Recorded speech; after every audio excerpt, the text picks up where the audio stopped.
Hello friends, आप लोगों का इस वीडियो में स्वागत है। अगर आपको यह वीडियो अच्छा लगे तो please like and subscribe my channel. यह कहानी है 7 भाई और एक बहन की, जो सातों भाई एक बहन को मारकर कैसे खा जाते हैं। दोस्तों, बहुत समय पहले की बात है। किसी गांव में एक परिवार था और उस परिवार में 7 भाई अपनी एक बहन के साथ रहते थे। उनके माता पिता नहीं थे। यह उस समय की बात है जब लोग जंगली जानवरों का शिकार करते थे तथा औरतों का काम घर, परिवार और बच्चों को संभालना था।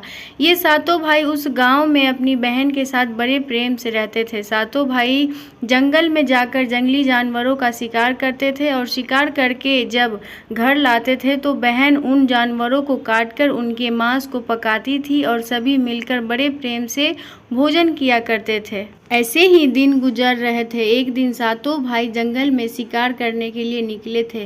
शाम होने वाली थी और बहन अपने सातों भाइयों के लिए खाना पका रही थी। जब वो चाकू से हरे सब्जियों को काट रही थी तभी चाकू के तेज धार से एक उंगली कट गई। कटे हुए उंगली से खून बहने लगा। अब बहन सोचने लगी कि यदि उनके भाइयों ने उसकी कटी उंगली देखी तो वो काफ़ी दुखी हो जाएंगे। इसलिए उसने सोचा कि अपने भाइयों को इसके बारे में नहीं बताना चाहिए और उनसे यह बात छिपाकर रखना चाहिए। उसने अपने ओढ़नी और दीवारों पर खून को पोंछना चाहा, लेकिन फिर दिमाग में विचार की, यहाँ तो मेरे भाई आसानी से देख लेंगे। फिर उसने अपने खून को साग में ही पोंछ दिया। जब शाम को सातों भाई शिकार करके आए तो बहन ने भाइयों के लिए भोजन परोसा। आज सातों भाइयों को साग बहुत ज़्यादा स्वादिष्ट लगा और सभी अपने उंगलियां चाटते रह गए और अपनी बहन की पाक कला का बखान करने लगे। अपनी तारीफ सुनकर बहन भी बहुत खुश हुई। अगले दिन सभी भाई सुबह खा पीकर जंगल में शिकार के लिए निकल पड़े।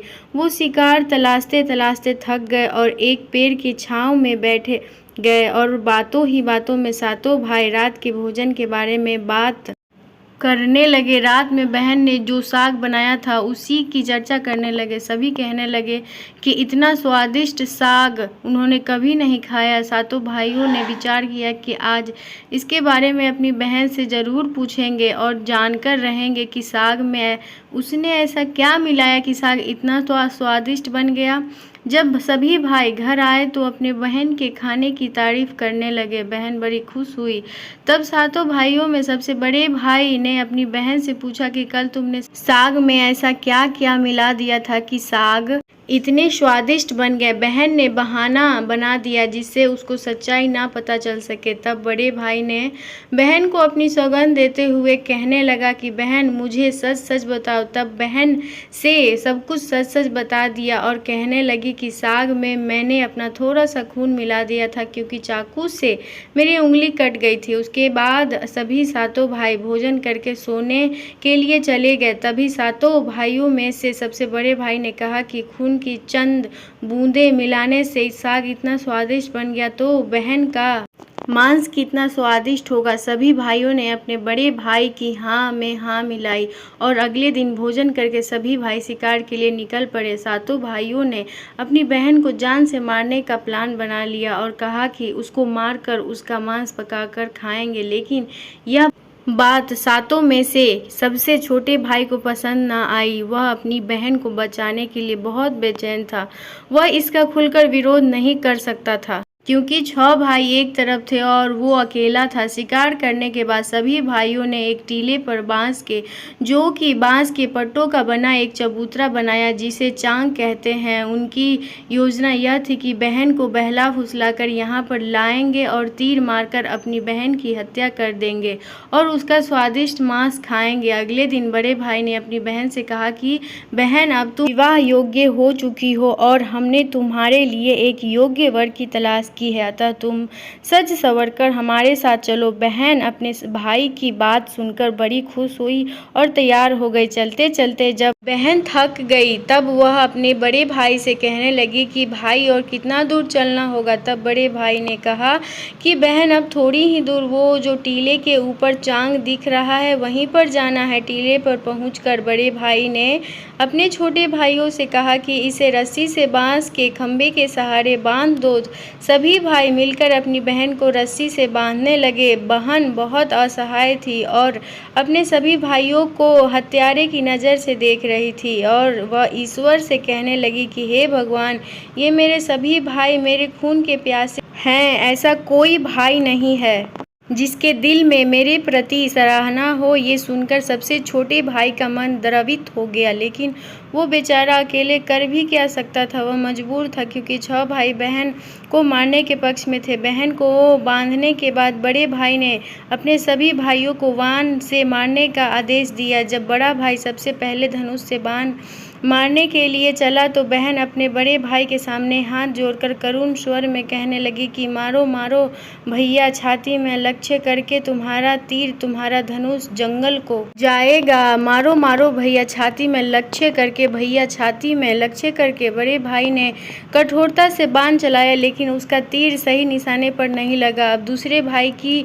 बारी थी। वह भी बहन को मारने के लिए धनुष बाण उठाया। उसके भी सामने बहन ने हाथ जोड़कर वही करुणा स्वर गाने लगी। दूसरे भाई का भी निशाना विफल हो गया। इसी तरह से 6 भाई ने अपने बहन को तीर से मारने की कोशिश की, लेकिन सभी विफल रहे। अब 7वें भाई का नंबर आया और सभी भाई कहने लगे कि भाई पूरी ताकत से तीर चलाना और बहन को एक ही तीर में ढेर कर देना। यदि तुम्हारा निशाना चूक गया तो तुम जिंदा नहीं बचोगे, हम सब मिलकर तुम्हें मार देंगे। बहन ने अपने छोटे भाई की जान खतरे में देखी तो अपने भाई की जान बचाने का उसने निश्चय किया और वह ईश्वर से प्रार्थना करने लगी कि हे ईश्वर, मेरे भाई का तीर मेरी छाती भेदने में सफल हो जाए। और वह फिर करुणा गीत गाने लगी कि मारो मारे भैया, छाती में लक्ष्य करके, छाती में लक्ष्य करके तीर मेरी छाती भेद जाए। मारो मारो भैया, छाती में लक्ष्य करके मारो। छोटे भाई ने तीर चलाया और उसका तीर बहन के मर्म पर जा लगा। वह दर्द से तरफ हुई। कुछ देर छटपटाने के बाद उसके शरीर से प्राण निकल गए। बहन के मरने के बाद सभी 6 भाई बहुत खुश हुए, लेकिन 7वां भाई बिल्कुल भी खुश नहीं था। सभी भाइयों ने मिलकर बहन के शव को चांग से नीचे उतारा। उसके बाद 6 भाइयों ने बहन के शरीर के बोटी बोटी करके काट डाले और बड़े भाई ने अपने सबसे छोटे भाई को जंगल से लकड़ी और पानी लाने का आदेश दिया। छोटे भाई लकड़ी को पानी के साथ साथ कुछ मछली और केकड़ा भी लेकर आया था। वह अंदर ही अंदर बड़ा दुखी था। उसके सभी भाई बहन का मांस बड़े चाव से पका रहे थे। वह अपनी बहन का मांस नहीं खा पाएगा। यदि उसने ऐसा किया तो उसके सभी भाई मिलकर उसे गालियां देंगे।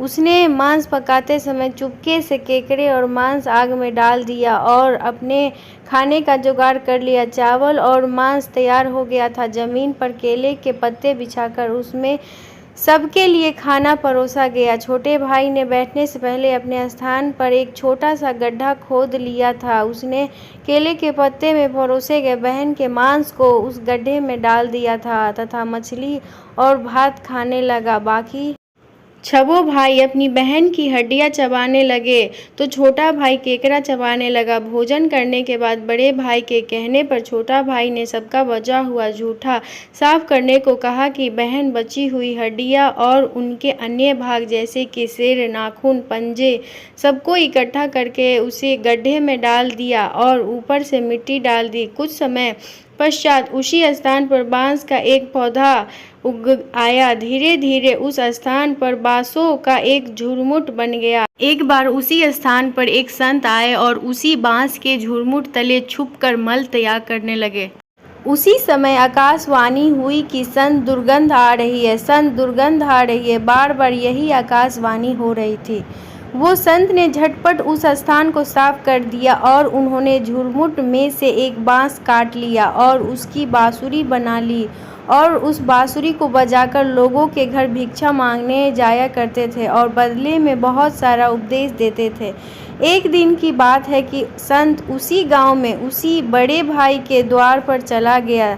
तब 6 भाई का विवाह हो चुका था और 7वें भाई का विवाह अभी नहीं हुआ था और वो अकेला और अलग रहता था। जो ही संत ने बड़े भाई के आंगन में कदम रखा उसी समय बांसुरी बोल उठी कि नहीं बाजो रे बांसुरी, यही है दुश्मन सबसे बड़ा, बड़े भाई के घर नहीं बाजो रे बांसुरी। दया प्रेम सब छोड़कर रिश्ते में यही दाग लगाया है। नहीं बाजो रे बांसुरी, यही दुश्मन है सबसे बड़ा। बड़े भाई के घर नहीं बाजो रे बांसुरी। योगी के बांसुरी से बार बार यही आवाज़ निकल रही थी, जिसको सुनकर बड़े भाई के पसीने आने लगे। उसने अपनी पत्नी से योगी को तुरंत भिक्षा देकर विदा करने को कहा। ऐसे करके संत सभी छहों भाइयों के पास गए। सभी के सामने यह बांसुरी वही गीत गाने लगती। सभी भाइयों ने अपनी पत्नी से भिक्षा दिलवाकर उस संत को अपने द्वार से विदा कर दिया। उसके बाद संत सबसे छोटे भाई के द्वार पर पहुंचते हैं। वह अकेला रहता था और सबसे अलग हो गया था। जैसे संत सातवें भाई के द्वार पर पहुंचते हैं, वैसे ही बांसुरी बोल उठी, बाजो रे बाजो बांसुरी, मेरे सबसे छोटे भाई के घर मन की बात मन में छुपाकर युग युग से रखा है। अंतर में बाजो रे बांसुरी, यही है मेरे सबसे प्यारे भाई का घर। योगी के बांसुरी से यह प्यारा संगीत सुनकर छोटे भाई ने उस संत का अपने घर में स्वागत किया और संत को बैठने को कहा। संत को जलपान करवाया तो छोटे भाई ने बांसुरी के बारे में योगी से पूछा, तो संत ने सब कुछ क्या सुनाया कि उसने कैसे बांस को काटकर बांसुरी बनाई है और कैसे आकाशवाणी हुई थी। छोटे भाई ने संत से विनती की कि वह इस बांसुरी को मुझे दे दे। यह सुनकर संत ने उसे बांसुरी सौंप दी। संत के चले जाने पर छोटे भाई ने बांसुरी को अपने सिरहाने पर धूप दीप जलाकर बड़े सम्मान के साथ रख दिया। कुछ समय बाद छोटे भाई के घर में परिवर्तन दिखाई देने लगा। जब वो काम से घर लौटकर आता तो अपना घर साफ सुथरा पाता। जब रोज रोज उसकी गैर मौजूदगी में उसके घर की सफाई होने लगी तो वह अपने भाइयों से जाकर पूछने लगा कि हमारे गैर मौजूदगी में क्या आप लोग हमारे घर की साफ सफाई करते हैं? तो सभी ने कहा, हमें अपने काम से फुर्सत ही नहीं मिलता, तो हम तुम्हारे घर पर साफ सफाई करने के लिए क्यों आएंगे? यह सुनकर छोटे भाई ने यह निश्चय किया कि वो आज छुपकर देखेगा कि उसके गैर मौजूदगी में उसके घर की साफ सफाई कौन करता है। इसलिए छोटा भाई काम पर नहीं गया और घर में छुपकर देखने लगा। घर सुनसान होने पर जिस स्थान पर उसने बांसुरी स्थापित की थी, उसी बांसुरी में से उसके बहन की शक्ल की एक लड़की निकलती है। उसके घर का सारा काम करके उसी बांसुरी में समा जाती है। यह सब देखकर छोटे भाई को अपनी आंखों पर विश्वास नहीं हुआ। उसके बाद उसने यह बात अपनी बड़ी भाभी को बताई तो बड़ी भाभी ने अपने छोटे देवर को समझाया कि जैसे ही लड़की बांसुरी से बाहर निकले, तुम उस बांसुरी को आग के हवाले कर देना। उसके बाद उस पर तुलसी जल छिड़क देना, फिर देखना कि क्या होता है। छोटे भाई ने अपनी बड़ी भाभी की कही मुताबिक सारा काम किया। वह बांसुरी से लड़की के निकलते ही बांसुरी को आग के हवाले कर दिया और लड़की पर तुलसी जल छिड़क दिया। तुलसी जल के स्पर्श से वह लड़की मानव रूप में आ गई। भाई ने देखा तो यह उसकी छोटी प्यारी बहन है। उसने अपनी बहन को गले से लगाया। उसके बाद दोनों भाई बहन बड़े प्रेम से रहने लगे। बहन ने भाई को और भाई ने बहन को अपना लिया और दोनों उसी घर में प्रेम पूर्वक रहने लगे। तो दोस्तों, कैसी लगी आपको ये कहानी 7 भाई और एक बहन की? अगर आपको ये कहानी अच्छी लगे तो please like and subscribe my channel.